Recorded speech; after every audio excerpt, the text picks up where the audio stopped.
ॐ अज्ञानतिमिरन्धस्य ज्ञानञ्जनशलाकया चक्षुरुन्मिलितं येन तस्मै श्रीगुरुवे नमः। श्रीचैतन्यमनोभीष्टं स्थापितं येन भूतले स्वयं रूपकदा मह्यं ददाति स्वपदान्तिकम्। वन्देऽहं श्रीगुरु श्रीयुतापदकमलं श्रीगुरून् वैष्णवांश्च। श्रीरूपं साग्रजातं सहगना रघुनाथान्वितं तं सजीवं साद्वैतं सावधूतं परिजनसहितं कृष्णचैतन्यदेवं श्रीराधा कृष्णपादान् सहगना ललिता श्रीविशाखान्वितं।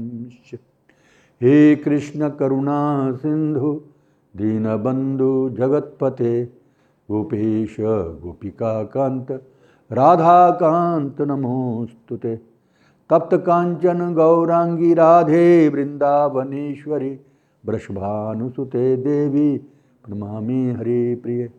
वाञ्छाकल्पतरुभयश्च कृपा सिन्धुवेव च पतितानां पावनेभ्यो वैष्णवेभ्यो नमो नमः। नमो विष्णुपदाय कृष्णपृष्ठाय भूतले श्रीमते भक्तिवेदान्त स्वामिनिति नामिने। नमस्ते सरस्वती देवे गौरवाणी प्रचारिणे निर्विशेष शून्यवादी पाश्चात्यदेशतारिणे। जय श्री कृष्ण चैतन्य प्रभु नित्यानंद श्री अद्वैत गदाधर श्रीवासादि गौरभक्तवृंद। हरे कृष्णा कृष्णा कृष्णा हरे हरे, हरे राम राम राम हरे हरे। श्रील प्रभुपाद लीलामृत के, क्योंकि हमारी जो international society for Krishna consciousness जो मूवमेंट है, कृष्ण भावनामृत संघ जो आंदोलन है, ये प्रचार की संस्था है। ये हमारा काम है प्रचार करना। तो प्रचार करने का सबसे बढ़िया और आसान तरीका क्या है? वो तो है ही है कि कीर्तन, महाकीर्तन तो करना ही है, संकीर्तन करना ही है। साथ में प्रसाद जरूर देना है, जितना भी हो सके, खिचड़ी हो, हलवा हो, कुछ भी है, मतलब प्रसाद जरूर होना चाहिए। अगर पेट भर के प्रसाद दिया जाए तो और भी अच्छा है। ये ट्रिक है प्रचार करने का।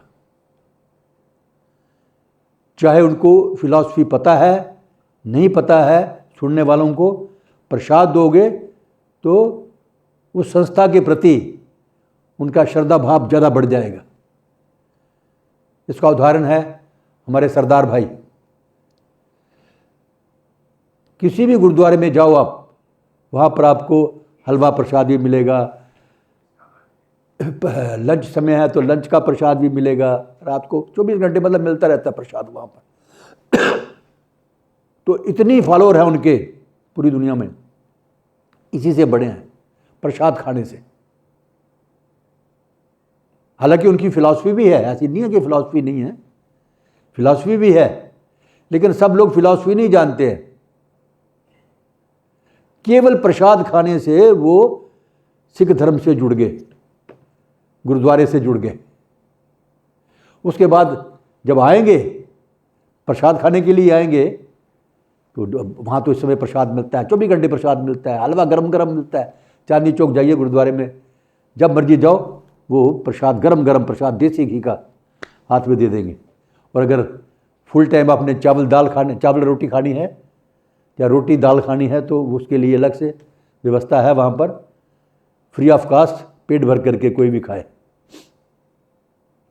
तो उससे क्या हुआ कि जितने भी लोग हैं आज सिख धर्म से जुड़े हुए हैं, ज़्यादातर प्रसाद खाने से जुड़े हुए हैं। उसके बाद जब आएंगे वहाँ पर, उनका कीर्तन भी सुनेंगे, उनकी फिलॉसफी भी सुनेंगे, धीरे धीरे वो पक्के दृढ़ हो जाएंगे।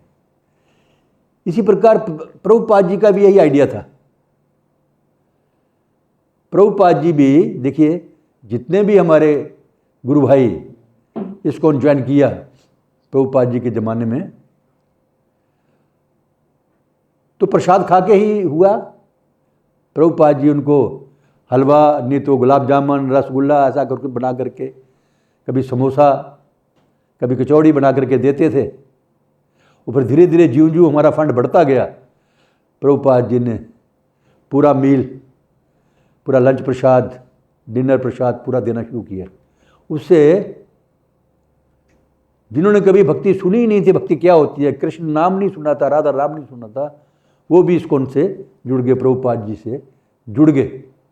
और उनमें से फिर बहुत सारे, जैसे हमारे ब्रह्मानंद स्वामी थे, वो भी कीर्तन सुन के और प्रसाद सुन के ही प्रभुपाद जी के फॉलोअर बने। वो प्रभुपाद जी कीर्तन कर रहे हैं, उसके बाद वो नाच रहे हैं, उनको देख देख करके और हिप्पी लोग भी आ गए नाचने के लिए। हरे कृष्ण महामंत्र भी सुन रहे हैं, कीर्तन कर रहे हैं, नाच रहे हैं। प्रभुपाद ने देखा कि ये तो लोग आना शुरू हुए हैं संकीर्तन के अट्रैक्शन से, आकर्षण से, तो उन्होंने क्या कर दिया, अगले दिन से हलवा बना के ले आना। हलवा प्रसाद प्लेट में डाल करके सबको देते थे कीर्तन के बाद। हमारे मंदिरों में भी वही सिस्टम अभी तक चला आ रहा था कि जो भी मंदिर में आते हैं, पहले तो वो कीर्तन प्रवचन सुने, उसके बाद पेट भर के प्रसाद लें, और शाम को हलवा प्रसाद, जहाँ कुछ बर्फ़ी, जहाँ लड्डू या बूंदी, ऐसा करके देते थे। लेकिन आजकल ये सिस्टम ख़त्म हो गया, धीरे धीरे लुप्त होता जा रहा है। हमारे मंदिरों में भी शाम के समय प्रसाद नहीं देते किसी को भी, तो पहले सबको मिलता था प्रसाद थोड़ा सा। तो ये ट्रिक है प्रचार करने का। एक तो कीर्तन सुना उन्होंने, फिलॉसफी सुनी, भगवान का प्रसाद दिया, प्रसाद खाने से उनका तन मन सब शुद्ध होता है, उससे फिर वो धीरे धीरे आगे भक्ति में बढ़ते हैं। लेकिन पता नहीं क्यों बीच में तो प्रसाद ही बंद कर दिया था सबका, अभी दोबारा से शुरू किया है। लेकिन प्रसाद का मतलब ये है कि भगवान का प्रसाद जो है, देखिए सरदार के गुरुद्वारे में जाओ तो ज़्यादा नहीं बनता, वहाँ पर रोटी और दाल बनती है, लेकिन टेस्टी होती है। उसी को खा करके लोग सरदार बन जाते हैं, गुरुद्वारे के फॉलोअर बन जाते हैं। हमारे इस्कॉन में जितने भी भक्त पहले प्रभुपाद जी के ज़माने में बने हैं, गुलाब जामुन और कचौड़ी खा करके ही बने हैं। बाद में कीर्तन भी सुना, फिलॉसफी बने, और उनमें से बहुत सारे फिर गुरु भी बन गए, सन्यासी बन गए। ये सारा प्रसाद का कमाल है ज़्यादा। लेकिन ये प्रथा खत्म होती जा रही है धीरे धीरे, पता नहीं क्यों है, ये होनी नहीं चाहिए। अभी दोबारा से शुरू किया है इस साल से। लेकिन प्रसाद का मतलब ये नहीं है कि बस टोटल पूरा कर दो, नहीं। प्रभुपाद जी कहते हैं हमारा कीर्तन जो है फर्स्ट क्लास होना चाहिए, हमारी भक्ति भी फर्स्ट क्लास होनी चाहिए, हमारा रहन सहना भी फर्स्ट क्लास होना चाहिए, और प्रसाद भी जो है वो फर्स्ट क्लास होना चाहिए, हर चीज़ फर्स्ट क्लास। ये नहीं है कि खाने को दिल ना करे, ठीक है लोग खाते हैं पर क्या, ये मेरे सेंटीमेंट्स बोलना पड़ा मुझे, लेकिन ये फैक्ट है। श्रील प्रभुपाद लीलामृत स्वामी हिप्पियों को आमंत्रित करते हैं। सुबह और शाम के कीर्तनों से राधा कृष्ण मंदिर पहले ही हैट ऐश्वरी में लोकप्रिय हो चुका था, किंतु जब भक्तों ने दोपहर का भोजन निःशुल्क परोसना शुरू किया तो मंदिर समुदाय का अभिन्न अंग बन गया। बिल्कुल फ्री प्रसाद देते थे प्रभुपाद जी, कोई पैसा नहीं, कोई टिकट नहीं। और धीरे धीरे जब इसका इतना असर पड़ता है, अभी इंडिया में आप किसी बड़े आदमी को प्रसाद दो तो बड़ा आदर से वो प्रसाद को ग्रहण करेगा, खाएगा। और वो फ्री में थोड़ा खा के जाएगा, फिर वो मेरे जैसा तो फ्री में खा के चलेगा, ठीक है भक्ति तो करेगा, भक्ति तो आएगी इससे। लेकिन जो बड़ा आदमी है वो लाख 2 लाख रुपया दे के भी जाएगा, वो डोनेशन दे के जाएगा, फ्री में नहीं खा के जाएगा। तो प्रसाद बहुत जरूरी है।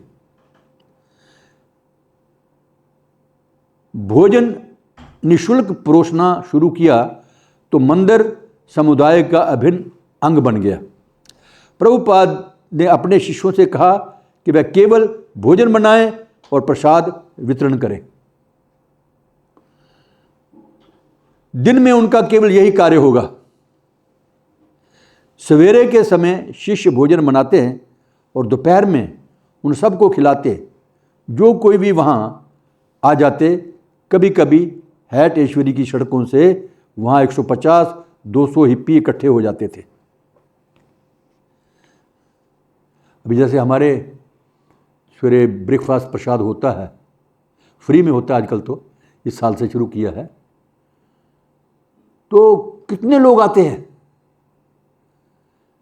तो भगवान को भोग लगा हुआ जो प्रसाद जब लेते हैं लोग, तो उनका मन तो शुद्ध होता ही है। और उसमें एक बात कर सकते हैं, ऐड कर सकते हैं कि प्रसाद से पहले आधा घंटा कीर्तन कराया जाए। सबको बुला लो, हाल में बिठा करके कीर्तन करो। उसके बाद फिर पेट भर के जितना प्रसाद पाना चाहते हैं पाइए। इससे वो भक्त भी बनेंगे और श्रद्धा भी बढ़ेगी उनकी। जैसे प्रभुपाद जी ने किया है। हिप्पी तो अपने घर में थोड़ा बनाते थे कुछ, वो अपना घर बार छोड़ छाड़ करके पार्कों में बैठे रहते थे। कभी खाया नहीं खाया, नशे में धुत हैं, लेकिन भूख तो उनको भी लगती है। तो प्रभुपाद जी ने उनको प्रसाद देना शुरू किया। तो फिर शुरू में 150-200 लोगों जो हिप्पी थे आना शुरू किया। सवेरे के कीर्तन से पहले ही लड़कियां स्टोव पर जई चढ़ा देती और नाश्ते के समय तक कमरा हिप्पियों से भर जाता, जिनमें से अधिकतर रात भर जगे होते थे। कुछ को अन्न और फल का ठोस भोजन कई दिनों के बाद मिलता था। कोई बनाना नहीं तो कहाँ मिलना है। लेकिन उनको मंदिर में आके, इस्कॉन मंदिर में आकर के, अभी भी बहुत सारे लोग जो किसी कार्य के लिए बाहर विदेशों में जाते हैं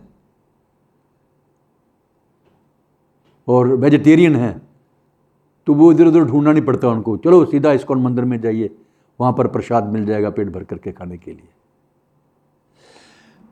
परंतु मुख्य कार्यक्रम दोपहर के भोजन का होता था। मालती बाहर जाती थी और आटा, दालें, चावल और आलू, गाजर, शलगम, चुकंदर इत्यादि जो भी सब्जियां सस्ती या मुफ्त में मिल जाती थी खरीद कर लाती थी। मालती अभी आई थी पिछले हफ्ते, दिल्ली मंदिर में आई थी। यहाँ तो पता नहीं वृंदावन में आई है कि नहीं आई। पिछले हफ्ते वृंदावन दिल्ली में थी, मैंने उसको दर्शन किए। उसको पहले भी जानता था मैं, लेकिन अभी मैं उसको पहचाना नहीं, क्योंकि धीरे धीरे तो शरीर तो बूढ़ा हो रहा है ना, पता नहीं चलता है। फिर किसी ने बताया ये मालती है, मैं जानता हूँ। तो मालती बाहर जाती थी, बाजार से, दुकानदारों से आटा, चावल, दाल, सब्जी सब मांग करके लाती थी, मुफ्त मिल जाती थी। लोग देते हैं, भारतवर्ष में भी देते हैं, विदेशों में भी देते हैं। अमेरिका वगैरह में तो ऐसा है कि शाम को जितना भी सब्जियां होती हैं वो फ्री बांटती हैं। दिन में जितनी बिक गई, बाकी जो भी ज़रूरतमंद है शाम को जाकर के फ्री में सब्जी ले सकता है वहाँ पर। और हिंदुस्तान में, भारत में भी लोग, आप जाओ मांगने के लिए तो कोई मना नहीं करेगा। चंडीगढ़ में था मैं, तो वहाँ पर 1-2 लोगों को बोला, वो डेली हमें जितनी हमारी रिक्वायरमेंट थी सब्जी की वो फ्री में दे के जाते थे। वो चावल की बोरियां दे जाते थे ना। तो यहाँ भी ऐसा हो सकता है, फ्री में मिल जाता है अगर कोई मांगने जाए तो। यहाँ कहीं भी संभव होता वो मालती जो है अनुदान भी ले लेती थी, दान भी लेती, कोई नगद पैसे देता था वो भी ले लेती थी वो। तब हर दिन रसोइये मसालेदार आलू का भरता, मक्खन लगी चपातियाँ, दाल और एक सब्जी 200 लोगों के लिए तैयार करते थे। दोपहर के खाने का कार्यक्रम इसलिए संभव होता था क्योंकि व्यवसायी वर्ग के बहुत से लोग हिप्पियों को खिलाने के लिए अनुदान देने आते थे। हिप्पी मतलब जैसे भारत में गरीब बहुत गरीब हैं, तो ऐसे हिप्पी भी ऐसे ही थे, लेकिन वो गरीब तो नहीं थे, अच्छे घरों के थे, लेकिन जानबूझ के गरीब बने हुए थे वो। हर्ष रानी, दोपहर के भोजन का कार्यक्रम हिप्पी हिल की बहुत भारी भीड़ को आकृष्ट करता था, जो सचमुच भोजन चाहती थी। हिप्पी सचमुच भूखे होते। अन्य लोग भी थे जो आया करते थे, ऐसे लोग जो मंदिर में काम करते थे किंतु दीक्षित नहीं थे। रिकॉर्ड प्लेयर पर स्वामी जी का रिकॉर्ड बजता रहता, वातावरण अच्छा पारिवारिक बन जाता। सबसे पहला जो रिकॉर्ड था वो हरे कृष्णा हरे कृष्णा हरे कृष्णा कृष्णा कृष्णा हरे हरे हरे राम राम राम हरे हरे, ये बजता रहता था वो रिकॉर्ड। आजकल नहीं, रिकॉर्ड वो खत्म हो गए हैं। वो गोल्ड रंग का होता है, काले रंग का, गोल्ड रंग का, वो बाजे पे बजाया जाता है रिकॉर्ड। ये ऐसे रिकॉर्ड थे प्रभुपाद जी के पहले, ग्रामोफोन।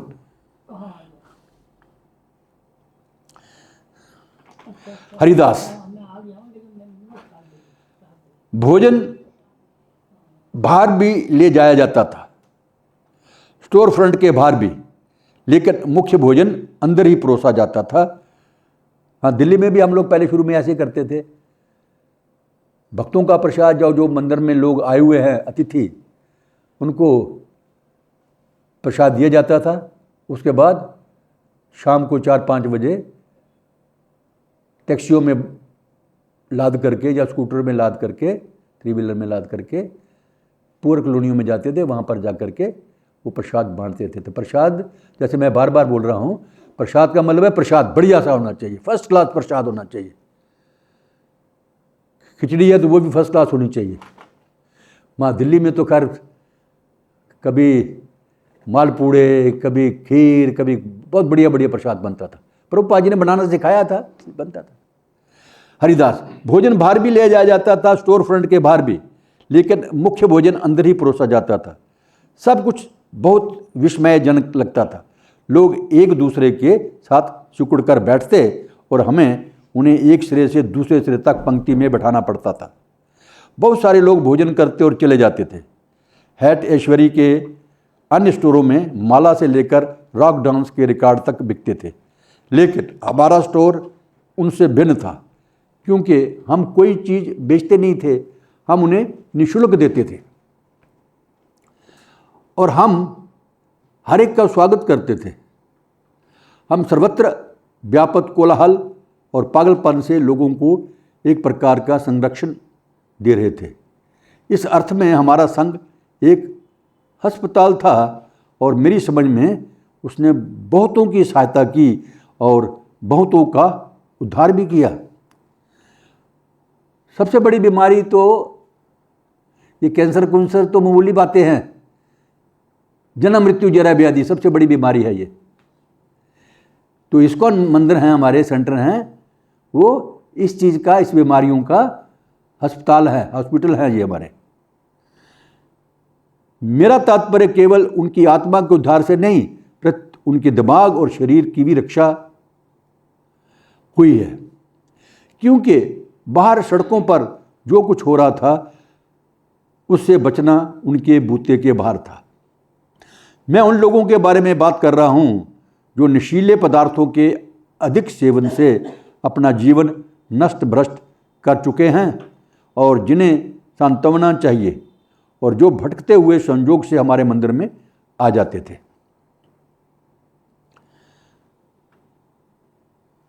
वो तो दुनिया भर के ऐसे नशे जिनका भी हमें नाम भी नहीं पता है, LSD और पता नहीं क्या क्या, गांजा, मरजून, ये सब कुछ 24 घंटे टुल रहते थे। ऐसे लोगों को भी भगवान का प्रसाद खिला करके, हरे कृष्ण महामंत्र का कीर्तन करा करके उन लोगों का तन मन सब शुद्ध हो गया उनसे।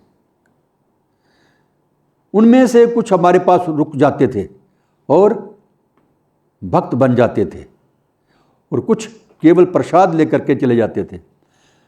एक दफ़ा हमारे दिल्ली मंदिर में एक लड़का था, हनुमान दास नाम उसका, बाद में पड़ा है, पहले पता नहीं क्या नाम था। वो 3 व्हीलर चलाता था। वो दिल्ली की सड़कों में 3 व्हीलर चलाता था, थोड़ा भारी भरकम था, ब्राह्मण परिवार से था वो। एक दफ़ा हमारे भक्तों को कहीं मिल गया वो, तो उनसे उन्होंने पैसे नहीं लिए, उसने पैसे नहीं मांगे, फ्री में सारा दिन उनको जहाँ जहाँ प्रचार कर रहे थे वो उनके साथ साथ गया। शाम को जब मंदिर में छोड़ने आया तब मंदिर के भक्तों ने उनको प्रसाद खिलाया। प्रसाद तो हमारा बहुत बढ़िया होता था उस समय। प्रसाद खा के बोलता है, क्या मैं यहाँ पर ही रह सकता हूँ? वो स्कूटर ड्राइवर जो था वहाँ पर ही रह गया, मंदिर का भक्त बन गया और खूब परिचय करने लगा और काफ़ी डोनेशन बड़े बड़े लोगों के पास जाकर के डोनेशन इकट्ठा करके लाता। नंबर 1 टीम बन गई थी उसकी। 1 नंबर टीम पूरे दिल्ली मंदिर में 1 नंबर की टीम थी उसकी, रोचन दास और हनुमान दास। अपना स्कूटर भी जो था मंदिर को दान दे दिया उसने, 3 व्हीलर। तो ऐसे ही यहाँ पर लिखा है, उनमें से कुछ हमारे पास रुक जाते और भक्त बन जाते और कुछ केवल प्रसाद देकर के चले जाते। हर दिन असामान्य घटनाएं होती थीं। स्वामी जी उन्हें देखते और उनमें भाग लेते। दोपहर के भोजन का कार्यक्रम उन्हीं के विचार का प्रतिफल था। मुकुंद महाराज थे, वो बता रहे हैं, एक दिन साल्वेशन आर्मी के लोग भोजन के लिए आए। एक ट्रक भरकर लोग इकट्ठे आदम के, उनकी संख्या 30 या 40 रही होगी। लारी शिपेन कहते हैं, कुछ स्वच्छंद लोग हमारे निःशुल्क भोजन का लाभ हम में दोष दर्शाते हुए लेते थे।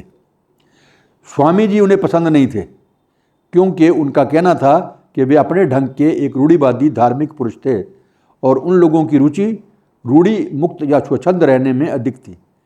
वह काफ़ी दोष निकालते थे, प्रसाद भी लेते थे, दोष भी निकालते थे। ऐसे लोग भी मिलते हैं, कोई बात नहीं।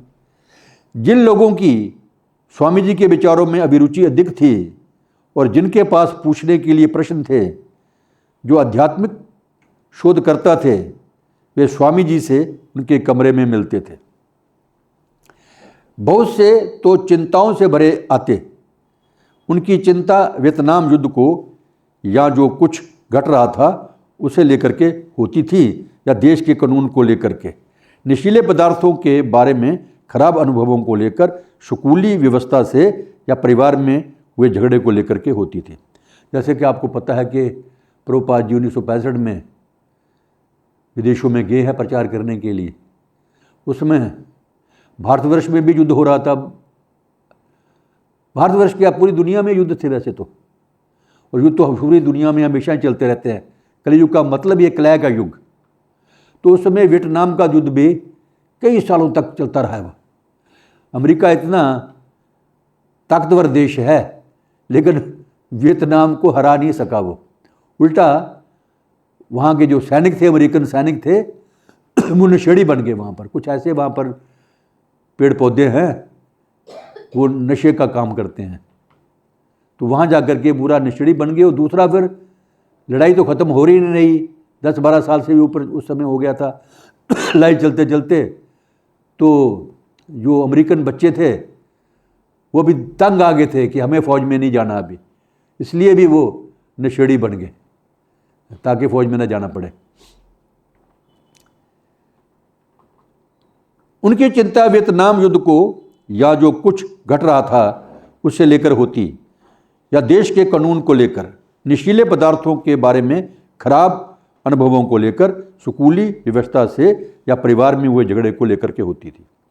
जनता इस बात से बड़ी चिंतित थी कि सैन फ्रांसिस्को में युवा वर्ग बहुत बड़ी संख्या में आ रहा था। ये एक ऐसी स्थिति थी जिसमें लगभग अनियंत्रण सामाजिक समस्या उत्पन्न हो रही थी।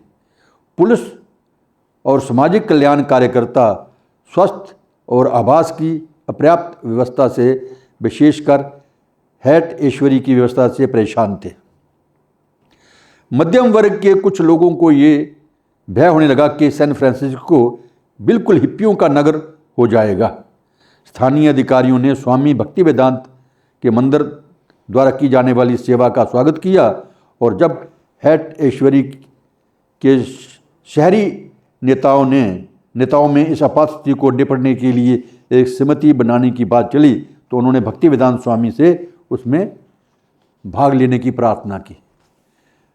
प्रभुपाद जी राजी हो गए, लेकिन पहली बैठक के बाद उनकी रुचि जाती रही। उनके द्वारा प्रस्तुत समाधान को गंभीरतापूर्वक सुनने के लिए कोई तैयार नहीं था। उनका अपना एजेंडा था गवर्नमेंट का, लेकिन प्रभुपाद जी का एजेंडा अलग था। उनको हिप्पियों को ठीक भी करना, नशा मुक्त भी करना, उनको भक्त भी बनाना, ये प्रभुपाद जी का एजेंडा था। लेकिन गवर्नमेंट के एजेंडे से प्रभुपाद जी ज़्यादा खुश नहीं थे। उन्हीं दिनों एक फिल्म बनी सैन फ्रांसिस्को में, जो पहला रथ यात्रा जा रही थी। अगर किसी ने फिल्म देखी हो हरे कृष्ण हरे राम, मैंने स्पेशल देखी थी ये इसलिए, ये देखने के लिए कि क्या है उसमें। तो रथ चल रहा है, बैल चला रहे हैं, रथ को बैल खींच रहे हैं, प्रभुपाद जी उस पर बैठे हैं और पीछे जगन्नाथ बलदेव सुभद्रा जी विराजमान हैं और आगे हमारे जो भक्तगण हैं वो कीर्तन कर रहे हैं हरे कृष्ण। तो उसी पर फिल्म बनाई उसने, देवानंद ने, हरे कृष्ण हरे राम।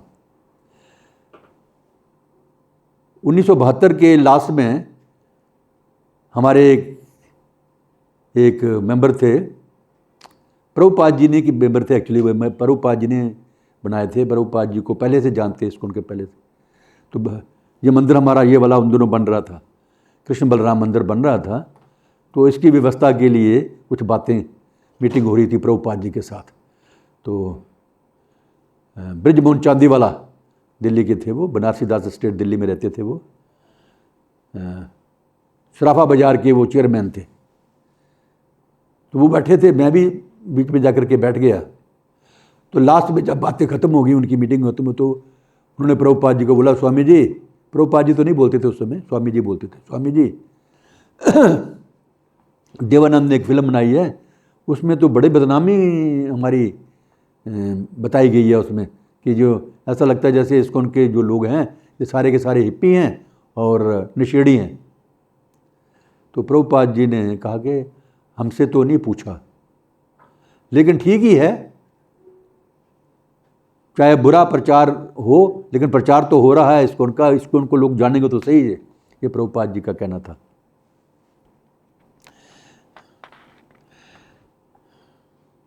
हर्ष रानी, उपचार की दृष्टि से भी डॉक्टर नहीं जानते थे कि LSD के सेवनकर्ताओं से कैसे निपटा जाए। उनकी संख्या इतनी अधिक थी कि स्थानीय पुलिस और निःशुल्क औषधालय उनसे निपट नहीं पा रहे थे। पुलिस ने स्वामी जी को एक निश्चित शरण स्थल के रूप में देखा।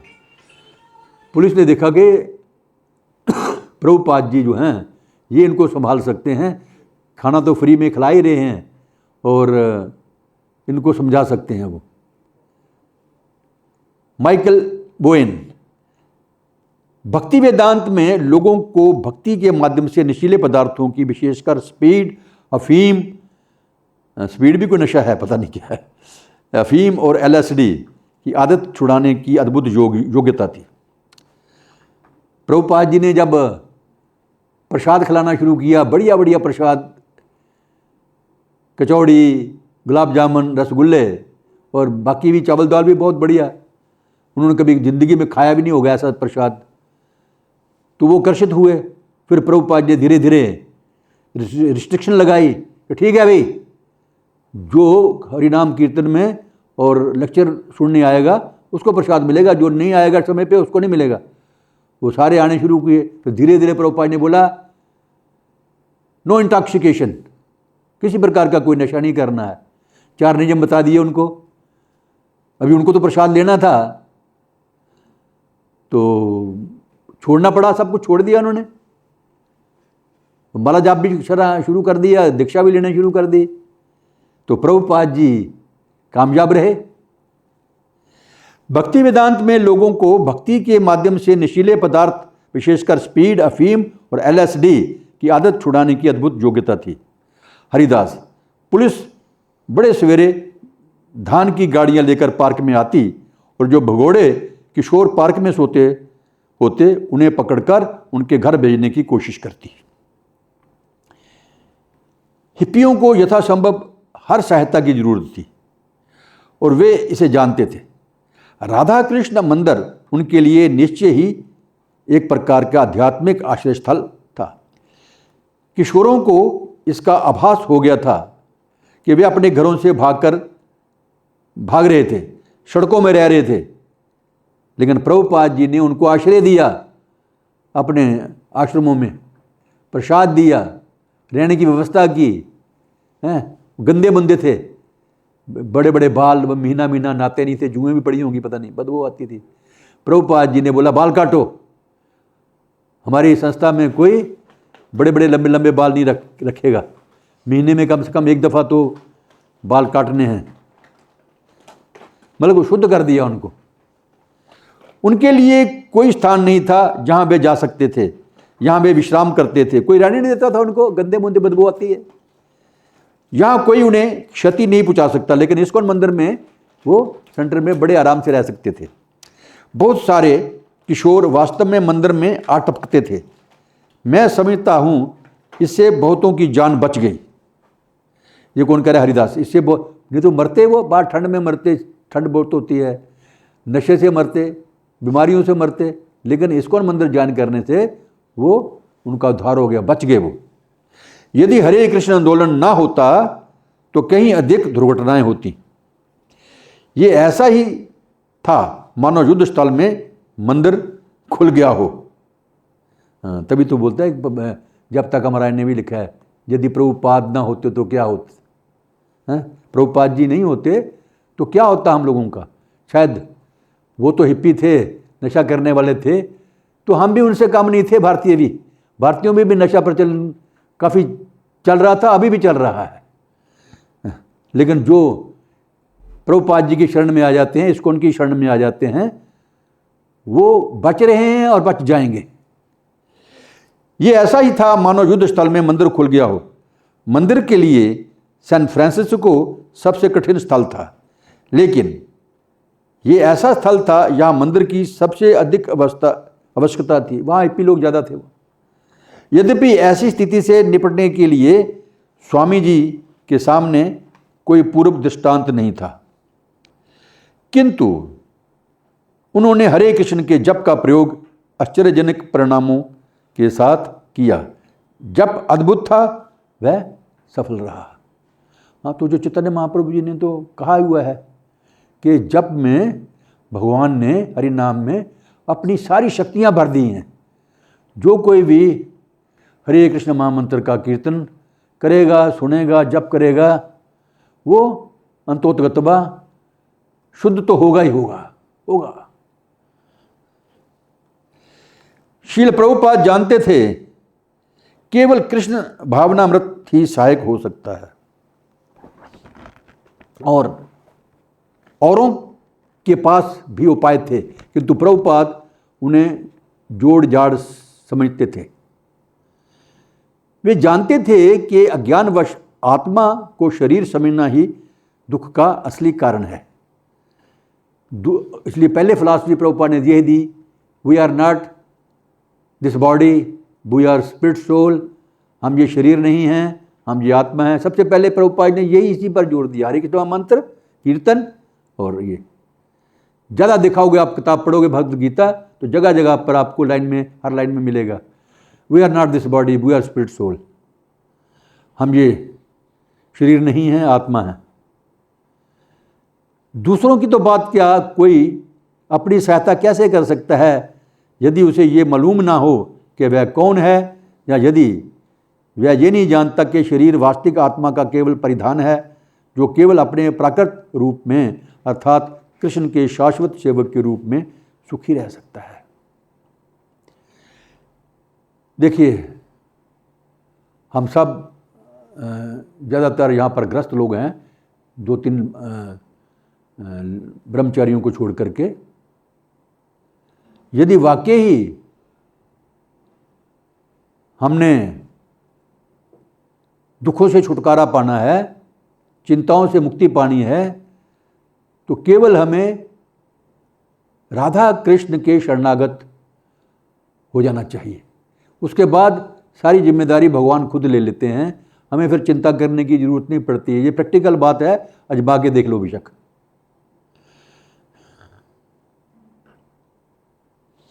जैसा कि एलेन गिन्सबर्ग ने एवलान में 5000 रुपयों को बताया था, मंदिर का प्रातःकाल का कीर्तन उन लोगों के लिए महत्वपूर्ण सामुदायिक सेवा प्रदान करता था जो एलएसडी छोड़ रहे थे और पुनः प्रवेश के लिए अपनी चेतना में स्थायित्व लाना चाहते। एलन स्वयं भी कभी कभी अपने परिचितों सहित जिनके साथ वह रात भर रहा होता मंदिर में सवेरे टपक पड़ता। एलेन गिन्सबर्ग सवेरे 6:30 बजे हम स्वामी भक्ति वेदांत के अंतरिक्ष प्रयोगशाला में कीर्तन करने और कुछ कृष्ण भावनामृत प्राप्त करने के लिए गए। वहाँ कोई 30-40 लोग थे। सभी लोग सुर में, जिसे उन्होंने सवेरे की प्रार्थना के लिए विकसित किया था, हरे कृष्ण कीर्तन कर रहे थे। वहाँ का दृश्य देख करके एक छोकरा थोड़ी देर के लिए सनक में आया, लेकिन फिर वह ढीला पड़ गया और बाद में उसने मुझसे कहा, आप जानते हैं, पहले तो मैंने सोचा ये क्या है, परंतु अचानक मैंने अनुभव किया कि मैं वहाँ ही चक्कर नहीं लगा रहा हूँ जहाँ पहले था। मैं वहाँ नहीं रह रहा था जहाँ मैं पहले था। कभी कभी ऐसा भी होता था कि पुनः प्रवेशार्थी आधी रात को भागते हुए मंदिर में बलपूर्वक घुसने के लिए आ जाते। एक रात 2 बजे स्टोर फ्रंट में सोए हुए लड़के दरवाजा पर खटखट के कारण जग गए, इसलिए कि उन्हें चीखना चिल्लाना सुनाई दिया और पुलिस की लाइट दिखाई दी। जब उन्होंने दरवाज़ा खोला तो बिखरे हुए लाल बालों और दाढ़ी वाला एक हिप्पी अंदर लुढ़क पड़ा। वह चिल्ला रहा था, ओ कृष्णा, हो कृष्णा, सहायता करो, मुझे उनके हाथ ना पड़ने दो। मतलब पुलिस वाले पकड़ते थे ना, बाहर पार्क में लोग सोते थे तो पुलिस वाले पकड़ के ले जाते थे, लेकिन ये हिप्पी जो है, इनको पकड़ने जा पुलिस आई तो भागता भागता कृष्ण सेंटर में आ गया और ज़ोर ज़ोर से बोला, हो कृष्णा, मेरी सहायता करो, मुझे उनके हाथ ना पड़ने दो, ओ भगवान के लिए मेरी सहायता करो।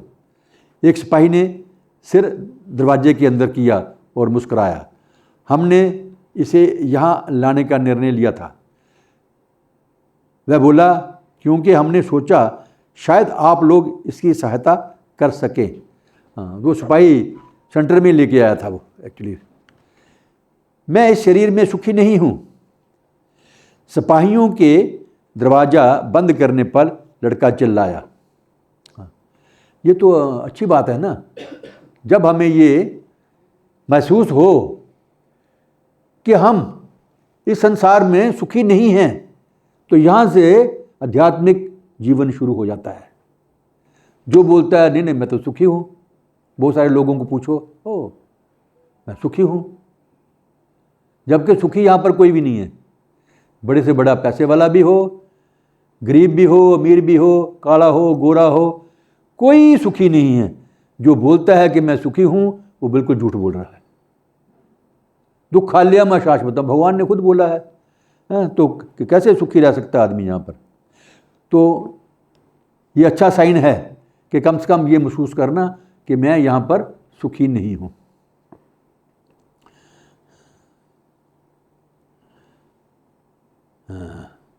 मैं इस शरीर में सुखी नहीं हूँ, वो हिप्पी जो है वो बोल रहा है। सिपाहियों के दरवाज़ा बंद करने पर लड़का चिल्लाया। वह ज़ोर ज़ोर से जप करने लगा। उसका रंग सफ़ेद पड़ गया। डर के मारे वह पसीने से तर हो गया। स्वामी जी के शिष्यों ने शेष प्रातःकालीन समय उसे सांत्वना देने और उसके साथ जप करने में बिताया। जो भी समय था रात का, आधी रात का, तो उसको कीर्तन कराया, उसको जप कराया, जब तक स्वामी जी कीर्तन और कक्षा लेने के लिए नीचे नहीं आए।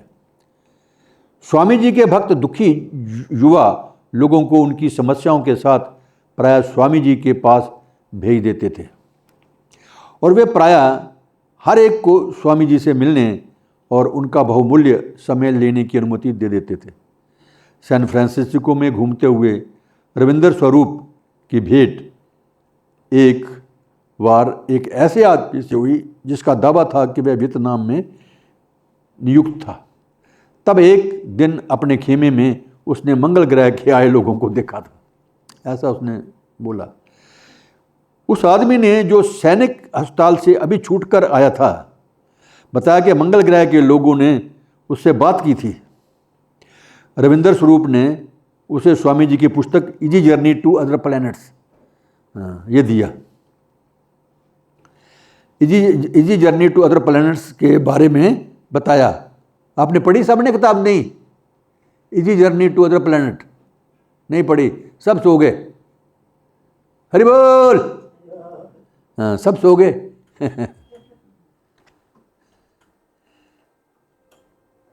अभी सुनिए, कब अपने आप तो हम पढ़ नहीं सकते, हमारे पास टाइम नहीं पढ़ने का, कम से कम सुन तो लो।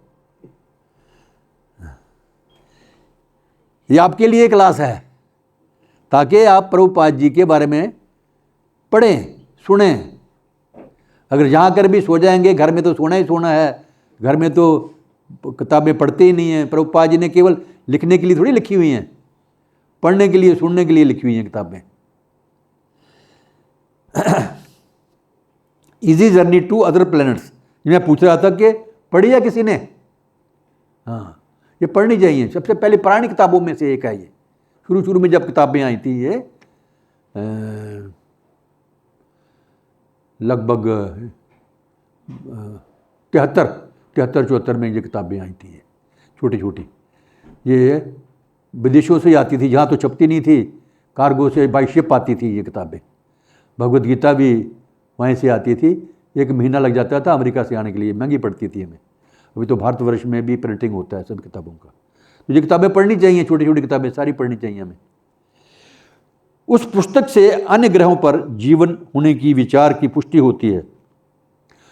हाँ, तो जितने भी लोक हैं, ब्रह्मांड हैं, सब जगह पर जीवन है, कोई ऐसा जगह नहीं है जहां पर जीवन नहीं है। बेशक हम नहीं देख सकते, ये हमारे में हिम्मत नहीं है ये देखने की, लेकिन है। सूर्य में भी जहाँ इतना तेज ताप होता है, वहाँ पर भी जीवन है।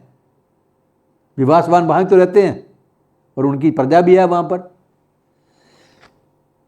जैसे कोई बोले कि पानी में तो कौन रहता है, कोई नहीं होगा, लेकिन पानी में भी पूरी सृष्टि है, बहुत सारे जानवर हैं, छोटे छोटे बड़े बड़े।